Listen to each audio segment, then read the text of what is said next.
And so before the sun set and the full moon rose, the women descended from the mountain, traversing rock and sand, to the ancient river valley to walk and greet the land.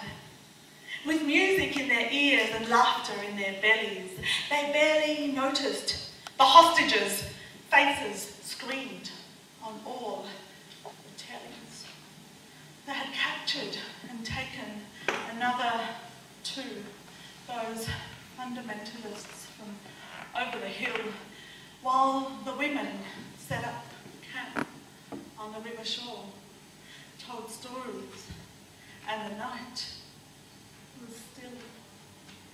Then, as the mosquito net sifted the soft mountain breeze, and the birds were just waking in their nests in the trees, and the women were still dreaming of Kleizmer folklore, the neighbouring countries went to war.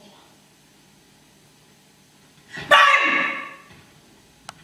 Wake up to the shuddering of white-draped mosquito net that had let the starlight in but kept the insects out, and could stand no ground against the earth-shattering rockets that blasted bits of this world into the next around us. A siren wails from the mystical town nestled in the mountaintop above us that only yesterday was full of accordions and violins. Fires smoulder where Katyushas landed. But my friend is strangely calm. She has seen this before. She learned how to wear a gas mask long before she ever attended her first dress-up day at school. She said, every day is for living. Said the one to the other, the reality of life in our little country is never-ending strife. But listen to the birds whose songs outlast the plains above.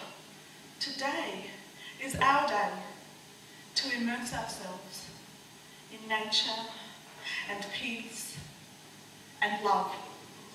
And in between the helicopters flying overhead, the alarmed phone calls from loved ones, today is a beautiful summer's day. Glorious sun rays dapple the valley in colour and warmth. Rock hares scuttle up and down rocky cliff faces, carob pods ripen on shady trees, and the river just keeps flowing and flowing down to the lake.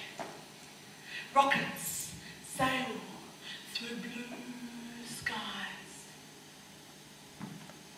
This is not a day to stop rejoicing in the world's superb creation. Look, the valley is lush and the water is cool. It's our spirit that sustains our nation. And it seemed more dangerous to re-enter the town, so the women walked the day the way the water flowed down. After exploring caves and climbing trees for a rest and a little snore, the setting sun and rising moon found they had made it to the lake shore. Exhausted and relieved by the latest news broadcast that said that, according to the missile's range, they had reached safety at last. She shed her clothes and backpack and shoes and cried to release her fears. The balmy air carried her cries to the hills. The fresh water dissolved her tears. The moon was round and red, then orange, as it rose over the lake. The water was still and silvery smooth as she started to sob and shake. There are strangers that want us dead.